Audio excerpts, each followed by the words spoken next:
Good afternoon, everyone, and welcome to Universal Design. It's more than large print and accessible restrooms, presented by the Illinois Self-Advocacy Alliance. This is part of the Alliance's webinar series, and today is Friday, March 26th, 2021.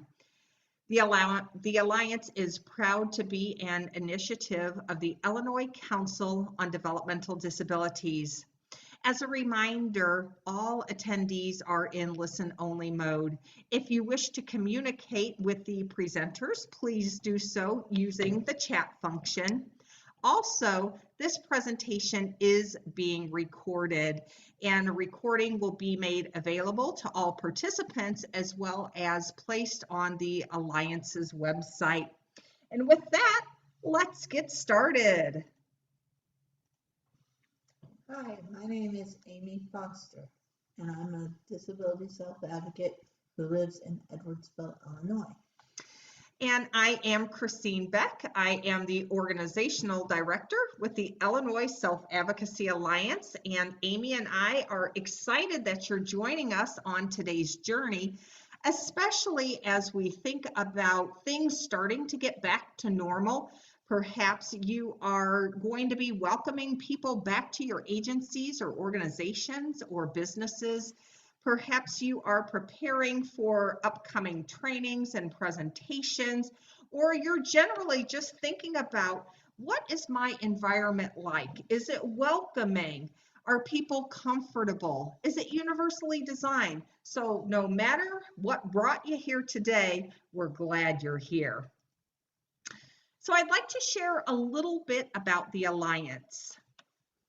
The Alliance is a network of self-advocates and self-advocacy groups around the state of Illinois.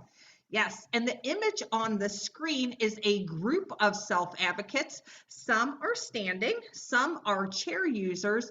Everybody is holding up pieces of paper. They are certificates. And the picture represents a class of graduates of the Alliance's Ambassador Leadership Program. The Alliance's mission and vision. Our vision is for self-advocates to work together to get the support we need and to live the life we want in the community. Our mission is to speak up for ourselves and each other while working together to make changes in our community in Illinois. The Alliance focus. Our focus is about empowering people to speak up about what they want, what they need, and what they don't want and what they don't need. An action plan for their goals. To participate in advocacy at a personal, agency, and community and statewide levels. Yes, and the Alliance really is focused on empowering people and meeting them where they are, knowing that we are in all different places and spaces in our self-advocacy journey. What does the Alliance do? Supports local self-advocacy groups, work together on important issues, offers networking and advocacy and learning opportunities, monthly newsletters, webinars, Alliance Ambassador Leadership Program, and a training institute. And the image on the upper right-hand corner of the screen is a person with pink skin and short brown hair. The person is wearing glasses and is smiling. The person is wearing a dark blue striped shirt, brown pants, and is holding papers. So as Amy mentioned, the Alliance is a network of self-advocates and self-advocacy groups all around Illinois. And the Alliance currently has 38 member groups all around Illinois. So up north, we have member groups in Zion and Dixon. Chicago and the surrounding areas are well represented with member groups in Alsip, Aurora, Brookfield, Chicago, Chicago Heights, Elgin, Evanston, Evergreen Park, Hanover Park, Homewood, Mount Prospect, Rolling Meadows, and Westmont. In the central part of Illinois, the Alliance has member groups in Rock Island, Pontiac, Galesburg, Tremont, Bloomington, Beardstown, Jacksonville, Decatur, and Monticello. And in the southern part of the state, the Alliance has member groups in Alton, Mattoon, Charleston, Paris, Edwardsville, and Waterloo. So as I like to say, no matter where you live, no matter where you work, no matter where you play, chances are there's a self-advocate or a self-advocacy group near you speaking up and speaking out. When you include the extremes of everybody, that is to say, differently abled people of all sorts, then you produce things that are better for all of us. By Michael Wolff. Thank you, Amy. I really like this quote because we used to think of accommodations as just for people with disabilities, but we're starting to think about it in a wider way, that when we make changes to widen the welcome, everybody benefits. And we're going to share the tenets of universal design. So what is universal design? Well, universal design really started many years ago, and it was between architects and environmentalists and social folks, and it's inclusive design of information, communication, and environment. So it's not just written materials, it's not just physical materials, but it's inclusive of everything. It's equal time design where everyone gets the same information, access, communication at the same time. So we don't have information written differently because a person maybe can't read as well. And for somebody else, we have it written at a college level. We make the information accessible for everyone. We know that universal design decreases fatigue, and I think we've all experienced fatigue in trying to use information that's difficult to understand. And when we do these things, we increase performance and understanding. So at the end of the day, universal isn't an afterthought. Universal design is proactive. It's a good design. There are 7 principles of universal design. Number 1, equitable use. Number 2, flexibility in use. 3, simple and intuitive to use. Number 4, principle information, tolerance for error, low physical effort, size and space for approach and use. Thank you. And so we're going to go into each of these 7 principles and share a little bit more so that you might see that some of the things you're already doing are about universal design. Principle 1, equitable or equal use. The design does not disadvantage or stigmatize any group users. Right. So the guidelines are providing the same means of use for all users, identical whenever possible, and equivalent when not. So it wouldn't be all the readers, you go into this room, and all the non-readers, you go into that room. You prepare for anyone that you may be welcoming into the space. You avoid segregating or stigmatizing any users. There's provisions for privacy, security, and safety, and they should be equally available for all users. So it doesn't matter if you identify as having a disability or not, you should be able to use the environment and make the design appealing to all users. So we're going to look at some examples here. And one of the examples you have on your screen, And this is it's from a project called Envision Illinois. And this is a handout that we gave to participants who were coming to team meetings, and it's asking some before meeting questions. And there's a couple of things that this document illustrates. The first is the language is easy to use. There's also a lot of space on the paper, so it's not all filled up with words because that can be difficult for folks. There's also images or pictures included that help orient folks to what the question is asking or what some of the possible answers or choices could be. One of the big things, the second question, what would make the Illinois Imagines meetings and activities accessible for you? So this asks the participants, what do you need to be successful? And most of us know what we need in order to be successful. So people could check large print, braille, a different time for meeting, different place, handouts with pictures, ASL or American Sign Language interpreter, or others. Again, this is before meeting questions. If we don't know about the participants that are coming, we may want to know how we can best prepare for them. So this may be something that you could tweak and consider using for meetings, trainings, those kinds of things. But again, this is just one example.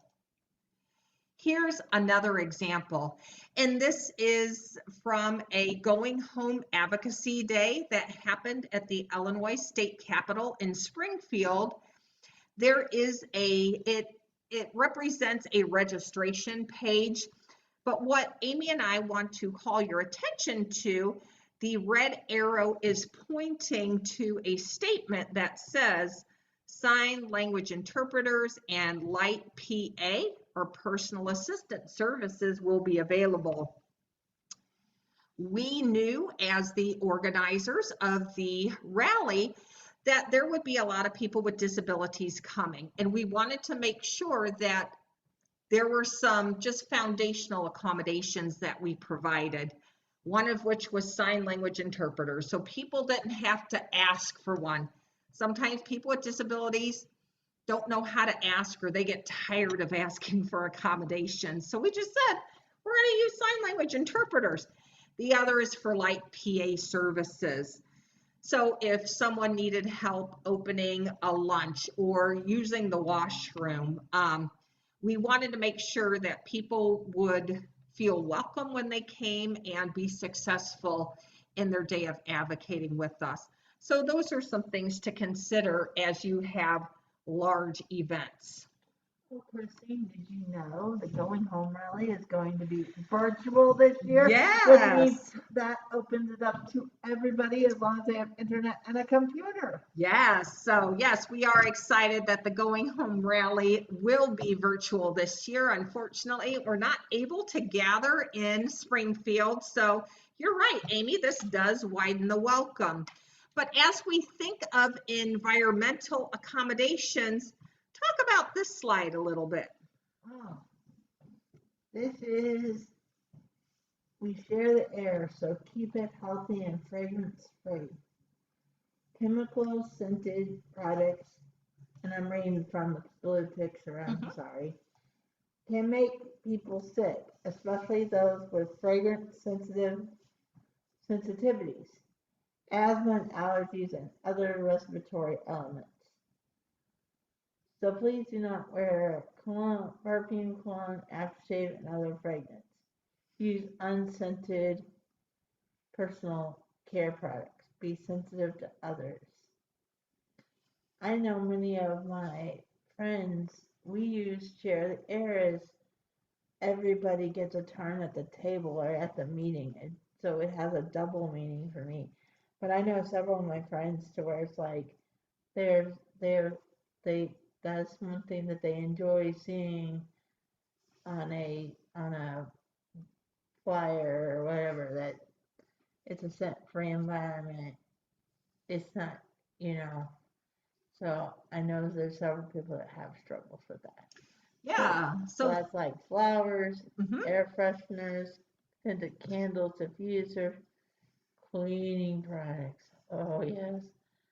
So we know that there are strong scents out there, and like Amy said, some of the folks that she knows really appreciate seeing on a meeting flyer or a um, some kind of conference flyer or even stickers. We are a fragrance free area. So we're really trying to be fragrance free, whether that's cologne, perfume, aftershave, flowers, air fresheners. So some people have sensitivities to the chemicals in those products.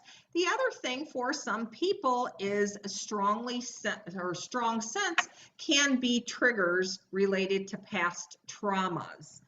So we don't always know, but I think it is now starting to be great practice, promising practice, to make sure as much as possible our environments are scent free. Share the air, not only scent free, but share the air and let everybody have a chance to speak. Principle 2, flexibility in use. The design accommodates a wide range of individual preferences and abilities. So flexibility in use, some of the guidelines provide a choice in methods of use, accommodate right-handed or left-handed access and use, facilitate the user's accuracy and precision, and provide adaptability to the user's pace. So we're going to show you some examples. On the left is an image of two chairs, wooden chairs. One has armrests, one does not. Some people prefer a chair with armrests for a variety of reasons. Maybe helping get up, get down. Maybe it just makes them feel more stable or more secure. Other people may choose to have a chair without arms. So if you have the opportunity to provide chairs with arms and chairs without arms, that is certainly what universal design is about. The image on the right is two desks, but they can be raised and lowered to accommodate various heights. So maybe there's someone who's a chair user who needs it lowered. Maybe someone who's just seated in a regular chair likes it lower. Perhaps somebody would prefer to stand and use the desk. The other thing the desks do provide some privacy with a little bit of a privacy shield in front, which is important if we're going to be filling out some private or personal information. Some other things to consider as universal design on the left is an image of a cup filled with flexible straws. There are many people who need to use a straw with their beverage, and perhaps they don't have a straw with them, or they've dropped a straw. I mean, you can go to the dollar store, you can get a box of flexible straws for $1. And for those people who are straw users, they are going to recognize that as a welcoming sign. So if you are going to be serving beverages or you have a break room at your business or agency, having straws there, and make sure that the straws are within people's reach, not up high, not too far back at the edge of the table or counter, but they are accessible. On the right hand side of your screen is an image of two pairs of scissors. One is a left-handed scissors that a person who is left-handed would use, and the other pair is a pair that a person who is right-handed would use. So if you are an agency or organization that does skills training, or you are assessing somebody for a job, or a job requires people to use scissors, making sure that you provide both left-handed and right-handed scissors will decrease fatigue, increase performance, and widen that welcome, because you've thought about who might come and be using those scissors. So Amy, what is the next one? And it is way up there at top, and I'm not sure if I can get it to come down. Okay. It's the principle of the natural use. Yes, so And it's the design is easy to understand regardless of the user's experience, knowledge, language skills, or current concentration levels. yes, and if Amy and I are not able to see the top of that screen on that principle, and we apologize if you're not able to see it as well. But the principle is about natural use. So the guidelines, we want to eliminate unnecessary complexity. I mean, life is complex, am I right? So how can we make it easier? How can we fold a bunch of steps into a couple? I mean, let's think about this. We want to be consistent with user expectations and intuition. A lot of us know how to use things, and when we come into an environment, we bring with us that experience and expertise. We want to be able to accommodate a wide range of literacy and language skills, arranging information consistent with its importance, the most important information first, and provide effective prompting and feedback during and after task completion. So we're going to share some examples of this principle. And Amy, here's the first big one. Oh, say no to alphabet soup. Let's start today being acronym free.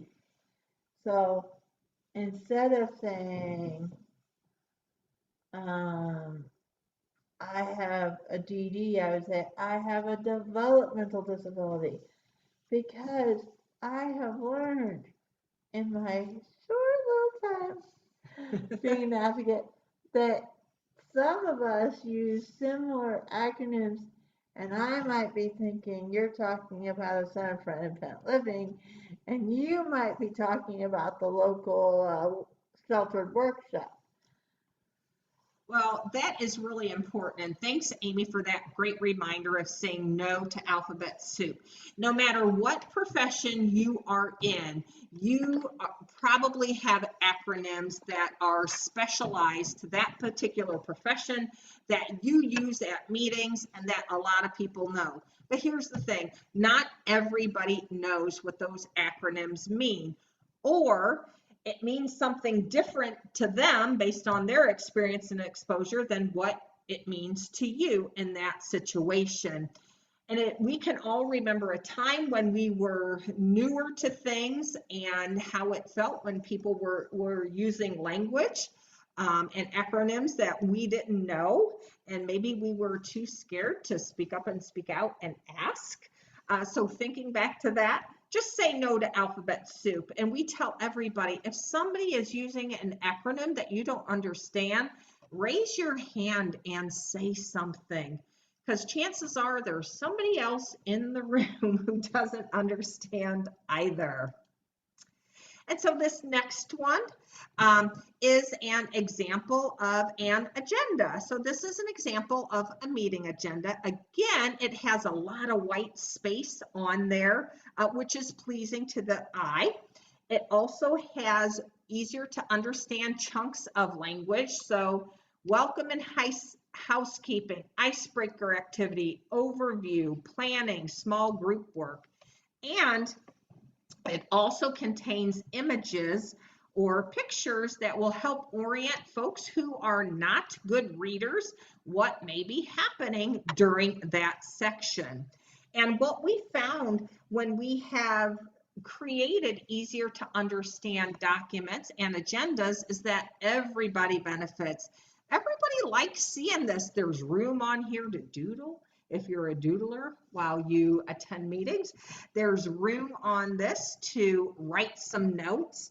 But this is just an example of how you might consider changing up an agenda for a meeting or a training. Another example is how we do evaluations. And we have people do evaluations for all kinds of stuff, and we might ask, rate this, rate that. But again, for people who aren't good readers, they may have difficulty in understanding the language and what's being asked. So something you could do is thumbs up or thumbs down. You can do frowny faces that are in red that indicate no or uncomfortable. You can have a kind of somewhat face, a yellow face, two eyes and a straight line for the mouth, kind of in the middle, and then a green smiley face that means yes or very comfortable. Again, making sure that people are understanding what we're presenting to them really is what we're trying to do. We don't want to leave people out. All The right. principle of visual information. This design communicates necessary information effectively to the user regardless of ambient conditions or the user's sensibility. So this, again, thank you, Amy, is the principle around visible information. And so the guidelines include using different modes such as pictures, verbal, and tactile for redundant presentation of essential information and providing adequate contrast between essential information and its surroundings. We're going to show several examples of this. And this is another way that we do universal design. We have some words, but when we show examples, people understand that more. So one of the things we want to do is we want to maximize legibility or reading of important information. We want to differentiate elements in ways that can be described, such as making it easy to give instructions or directions, and provide compatibility with a variety of techniques or devices used by people with sensory limitations. So Amy, tell us about this maximize legibility. What's that all about? Oh my goodness. Speaking from a self-advocate who not only creates materials for other self-advocates, I have just learned the Tacoma. I like the Tacoma better than the Arial personally, but so does Arial. It's a real clear print font, and I actually agree with it saying 14 or higher. This means I don't have to go find my reading glasses that are somewhere in my house right now. And then, the darkest print on the lightest background, don't yell. Bold and italics or underline, not the bold or italics or underline. No words over pictures. I have found that if you have a word and they have a picture next to it, that's like the absolute best.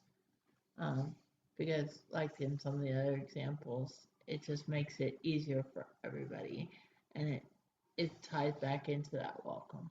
Yes, yes. And Amy, I like what you said, font size 14 or higher. And you may have people reaching out and asking for an increased font as an accommodation, but really 14 is the easiest to read. And the older we get, the easier it is to read, and everybody will thank you. So tell us more about how we maximize legibility. Use the easiest word to understand. Keep sentences very short.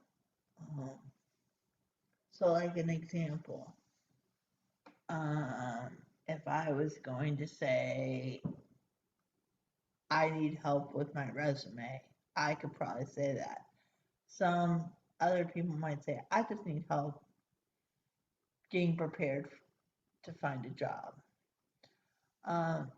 Use your computer's accessibility check features on almost every computer. You have spell check and grammar check, and boy, I so appreciate them because now nobody ever knows how bad of a speller I am. Yes, so in addition to the spell check and the grammar check, some of your computer's accessibility features may include it may pop up and say, there's an easier way to say this, or you can check to see the reading level. And many times the reading level is pretty high.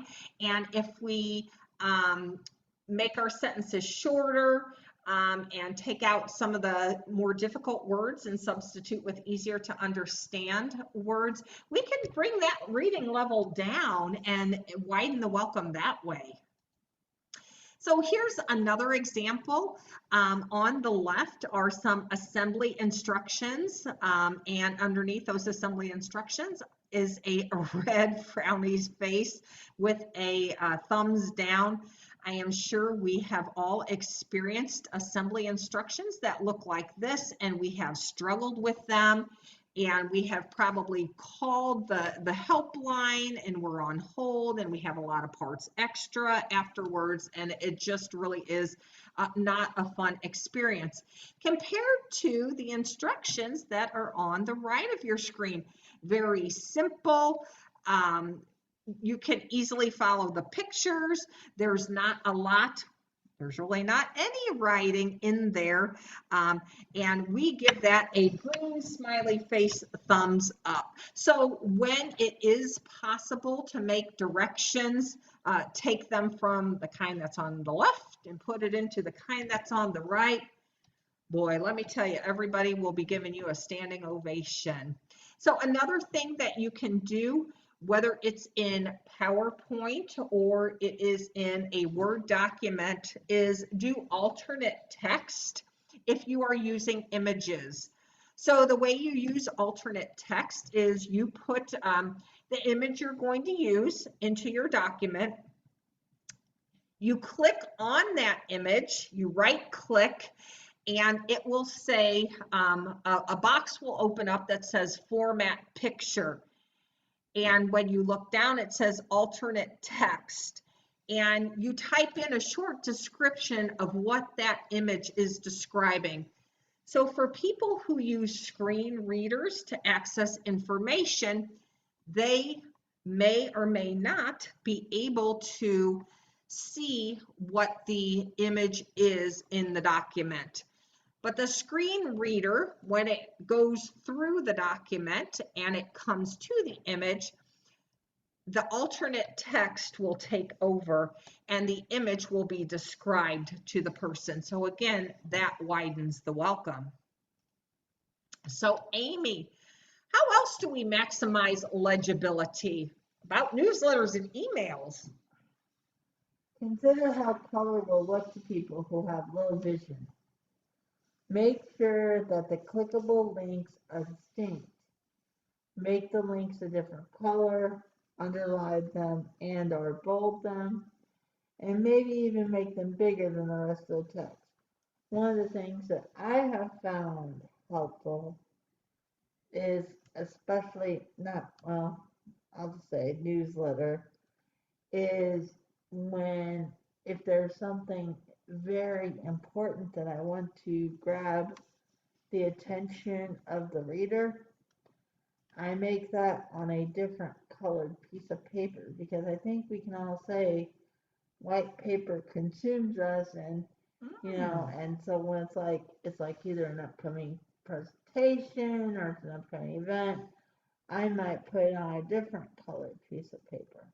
Oh, that's a great idea to kind of distinguish it from all the other white pieces of paper we see or have access to. And thank you for starting this section off. We have some more tips, but many of our businesses or agencies or organizations have newsletters. We're probably all sending and receiving emails. Maybe we're doing flyers and different things. And so that's where these tips come in handy. So let's learn some more.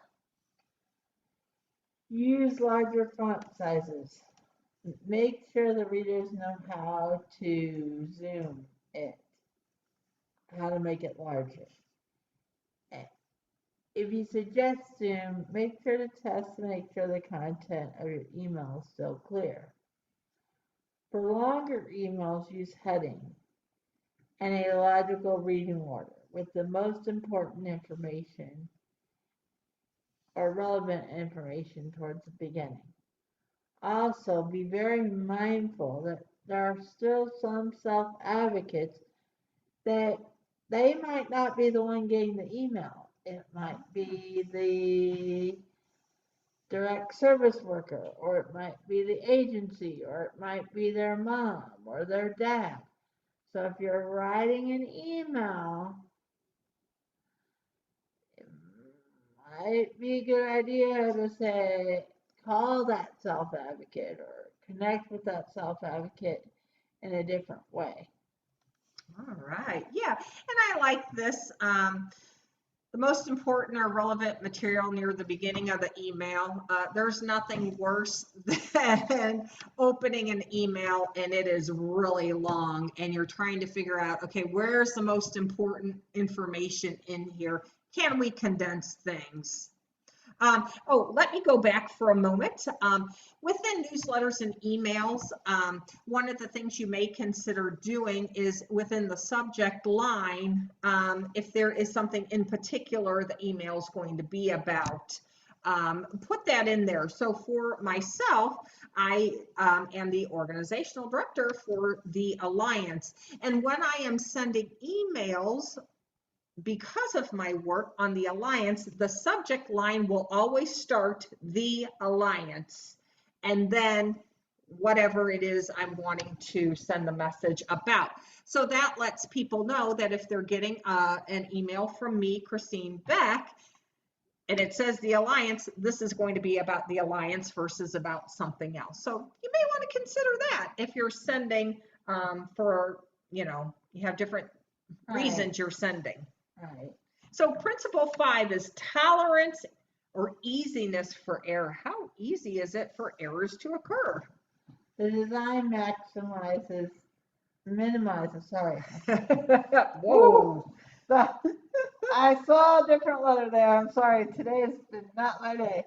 Hazards that advise the consequences or intended access. What immediately comes to my thought, the picture that comes to my head is we used to have a whole lot more train tracks here in my town.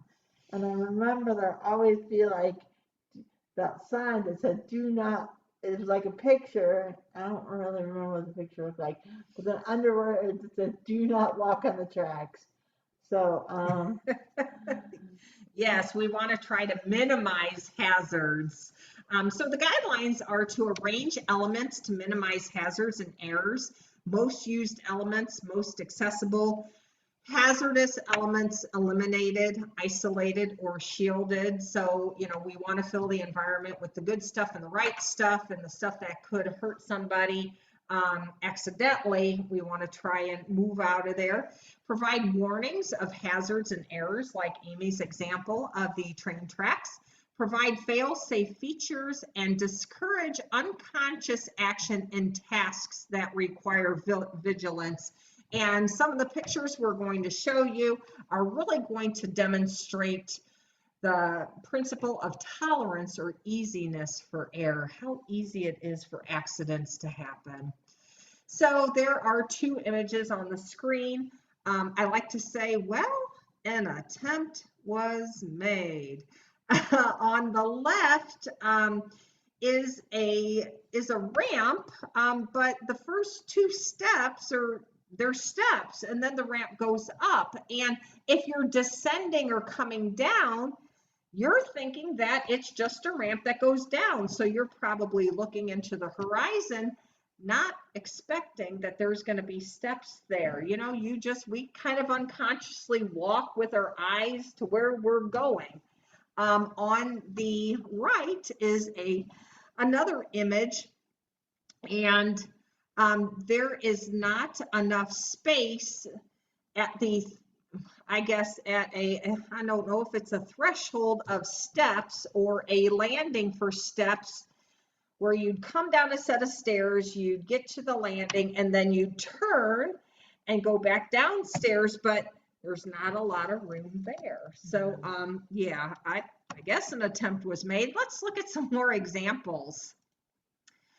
So on the left is... This is the one that scares me the most. Yeah, so there's a set of steps that go up, and then perhaps they tried to retrofit it or to make it accessible for whether it's chair users or I don't know. But I've showed this picture to friends of mine who are chair users, and they're like, no way am I doing that. That's an accident waiting to happen.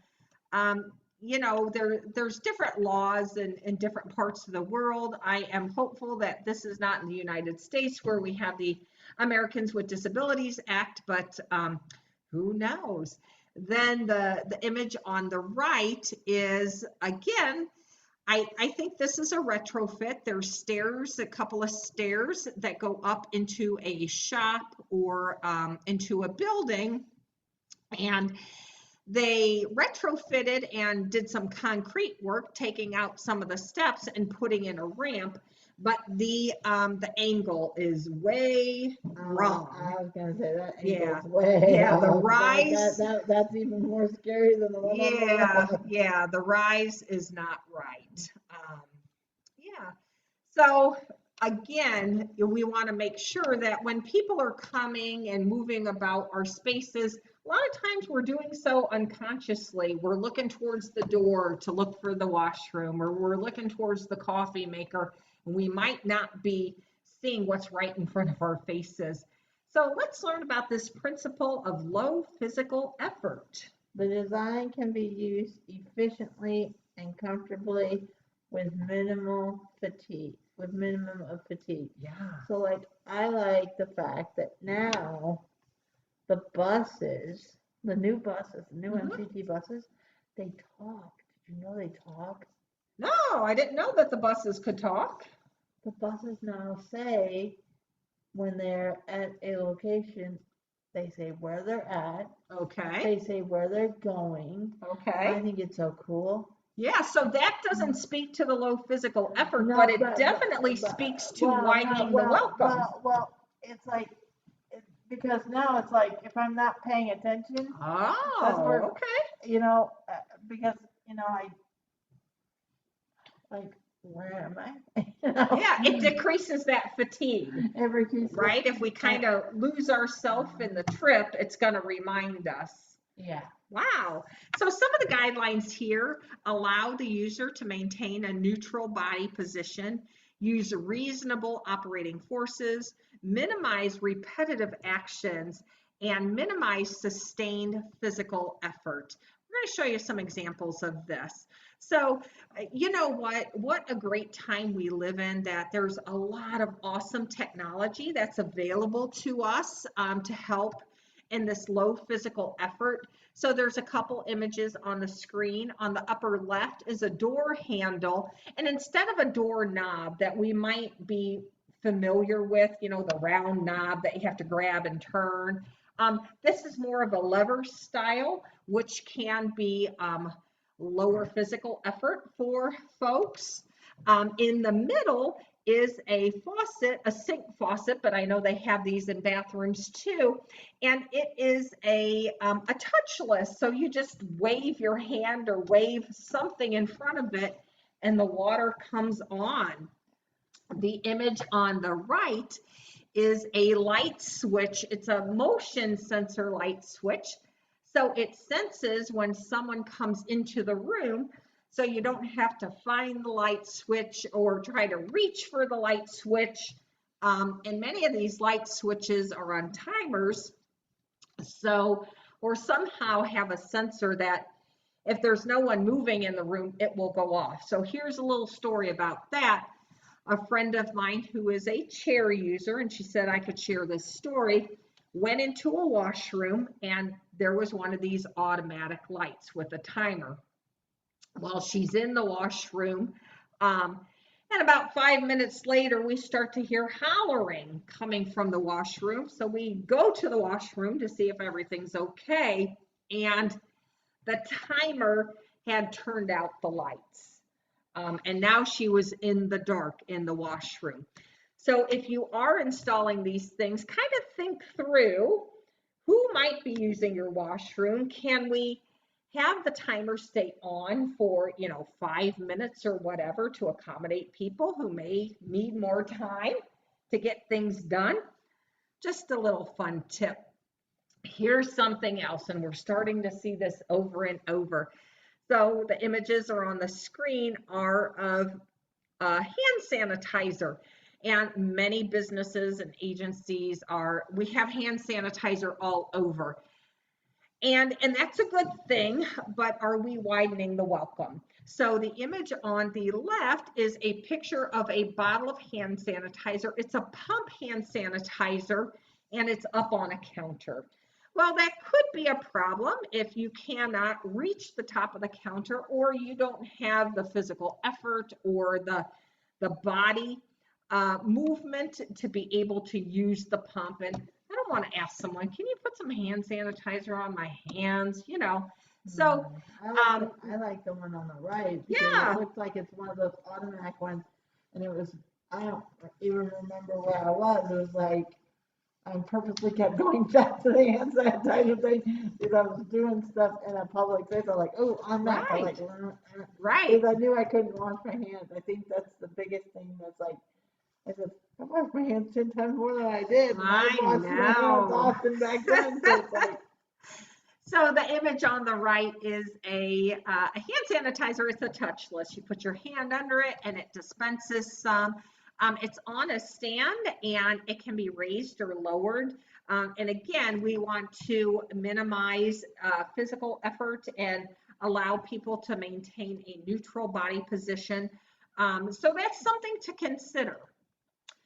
Here are some other examples. So the image on the left is a wheelchair user who's coming over the door threshold, coming through a door, but then going to be going onto a carpet. So a couple of things in this one, really thinking through it, that's a pretty high threshold. And so some people's chairs may or may not be able to go over it easily or may be caught on it. Some people, again, with their feet, they may stumble on it. We know that people use quad canes and walkers, and we all get there a different way. However we get there, we're going to get there. So that could be an obstacle, and it could cause, an accident. The other thing is coming in on that carpet. It may not have backing to keep it in place, and people may slip, trip, or fall. In the image on the right, this is really kind of representative of many places that I see and go into. So you'd walk in a door and you'd see the reception desk and there's a person sitting behind the reception desk. And in this case, in the image, the reception desk is probably about 3 to 4 feet high. Well, I'm tall, I don't use a chair, and that wouldn't be a problem for me to access.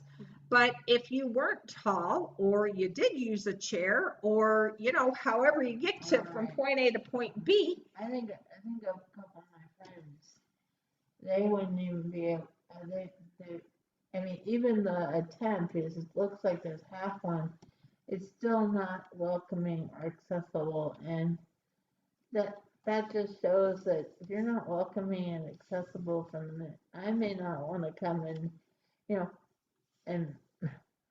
and be part of your agency. Right. I might go, bye, sorry, I'm going out the door. Yeah, thank you, Amy, for that. Yeah, if I walk in and I don't feel like it's a welcoming environment for a variety of reasons, then I may not come back. Or I may tell the people I know, hey, you might not want to go to that place because they don't have it going on. Or you might say, hey, you might want to go to that place because they are ready, they are welcoming. And here's some other images. Or let's see, the size and space for approach and use. We have a couple images with this principle. Okay, so the appropriate size and space is provided for the approach and reach and mobilization of users regardless of body size, body posture, or mobility. I so like this one because I work with people who are blind, so I love the fact it's like this is talking about space, physical space. Yeah, and you know what? We all have different body sizes, postures, and mobility. We are as varied as there are people out there. So some of the guidelines include provide a clear line of sight to important elements for any seated or standing user. Make reach to all components comfortable for any seated or standing user. Accommodate variations in hand and grip size, and provide adequate space for the use of assistive devices or personal assistance. Some of us travel with assistive devices, and so we need to think through these things. Who might be coming to us for services or using our business? So here's a couple pictures. The image on the left is a double door. It's an exit door. But there is maybe a bench with a plant on it that partially obscures the entry, or walking towards the exit. So if there was an emergency, people may not be able to get out that door. And I don't see it from this picture, so I'm going to take a wild guess that those are not the most accessible doors that you could have, because I see that it looks like they have like a place to Handle, like to push on, and especially if you're with us thinking about space, with a wheelchair user, or with a person who's blind, whatever you may call it, having those doors accessible just makes it so much easier. I don't have to ask somebody to help. I don't have to wait for somebody to help. Somebody doesn't need to watch me struggle to get it open. I can just hit the automatic button and boom, there we go. The image on the right is maybe a small study room. The chairs are very close together. I think if you got 4 people in there, it would probably be pretty cramped. So there's probably not a lot of space around it.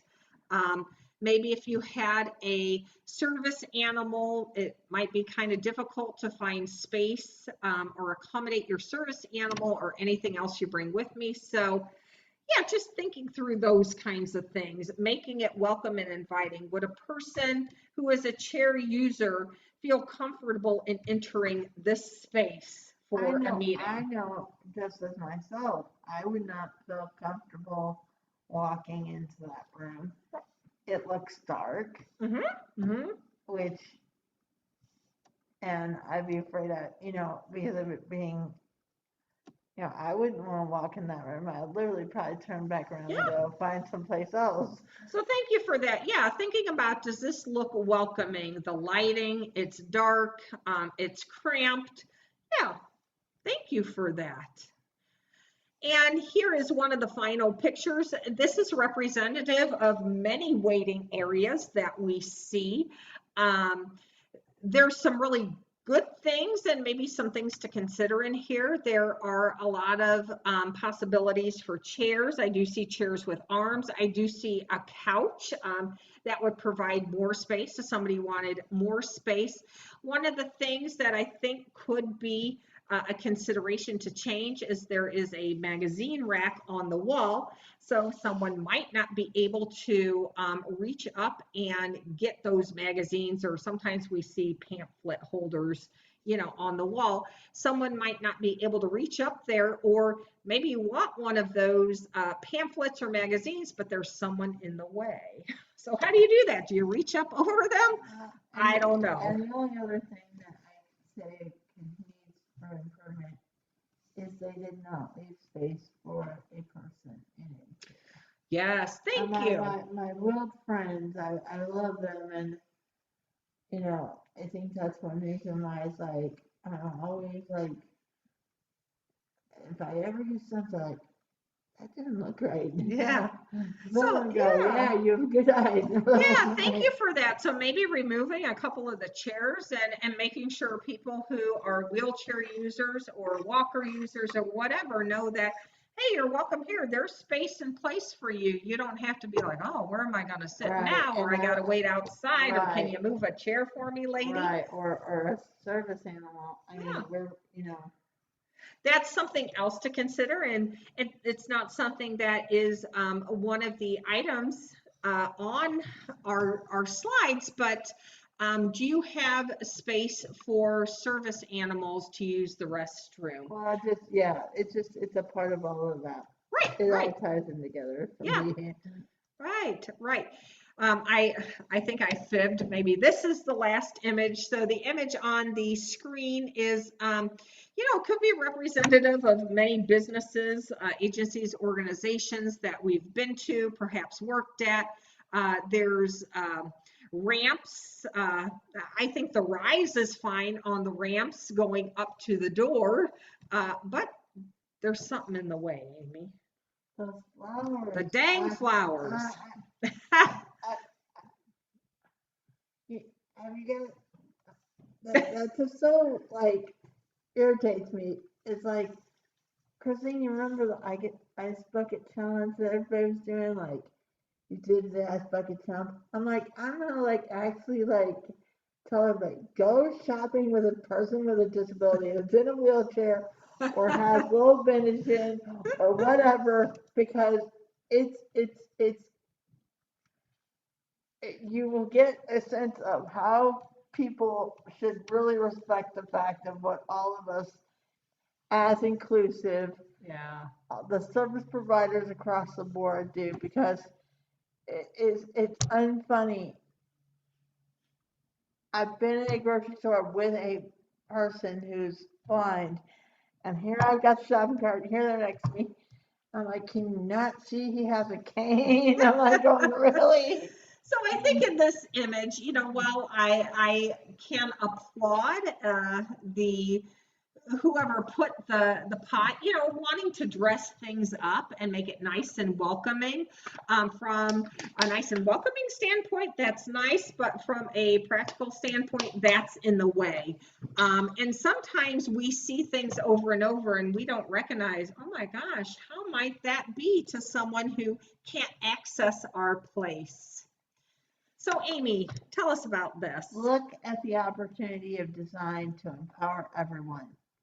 Dan Barossa, Smart Design. I was recently telling Christine Mm-hmm. that I have been dropping off some materials, and I said, man, this house had all made. The wheelchair ramp was not an afterthought. Looked like it had always just been the plan. It looked like it was very welcoming, and even though I didn't use the ramp, it just felt very welcoming. And I was like, I bragged on that for like weeks now, like going, I was like, you gotta go by the person's house. It's amazing. It's gonna be our poster for how the Yes. house should look.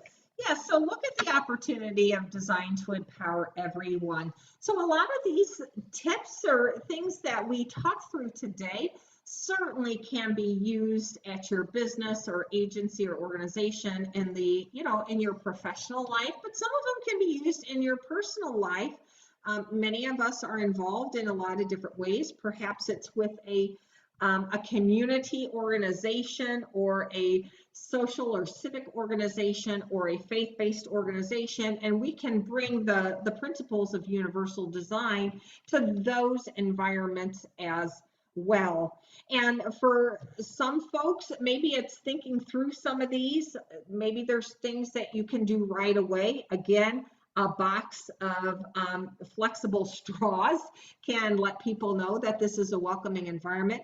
Perhaps it's a little bit more longer term, part of an agency or organization or business's strategic plan. Maybe there needs to be some money and some other things put towards it if you're looking at ramps and some other accessibility features like changing out to automatic or touchless faucets, or the the sensors that turn on and off lights. So, thinking through these things and what makes sense, what would widen the welcome here. And we will be sharing this document with you along with another document. We'll be sending them out to everybody who participated, but it's guidelines for accessible gathering. And this is just a lot of the reminders that we talked about today. And we hope that this is helpful for you as you think through accessible gatherings. And this is another, the back side of that. And what Amy and I are asking you to do is to make the jump. So you are where you are, and it's all good, right? We start from where we start, but we would like you to make the jump of where you want to be. And think about what are just a couple of things that you can do. Again, maybe it's moving that plant so it's out of the line of sight. Maybe it's getting rid of the scented candles, because while you might like the fragrance, not everybody may be able to tolerate it. Perhaps it's making sure you have right-handed and left-handed scissors, or chairs with arms and chairs without arms, or maybe removing some chairs in a space so that chair users, wheelchair users, feel comfortable entering that space. We want you to take a leap of faith and make that jump. So we're about, we actually are out of time. If you have questions, comments, or considerations, please let Amy and I know when we email out the information. We will email you a copy of this recording. We will also email to all participants some other information about universal design that you can share and think through as you move forward in your universal design journey. And as we close out our time together, I hope that you have enjoyed learning a little bit more about universal design. If you want to connect with the Alliance, our email is info@selfadvocacyalliance.org. Our website is selfadvocacyalliance.org. We have a lot of resources on there. And if you are a Facebook user, you can find us and like us by searching for Illinois Self-Advocacy Alliance. And the image on the screen in the upper right-hand corner is a person with pink skin, short brown hair. The person is balding on top, so they don't have hair on part of the top of their head. Their right arm is raised up high. The hand is in a fist. The person is wearing a purple shirt with white letters that spell out, "Ask me about the Alliance." So on behalf of Amy and myself and the self-advocates and self-advocacy groups that make up the Alliance, thank you so much for joining us today. Bye-bye.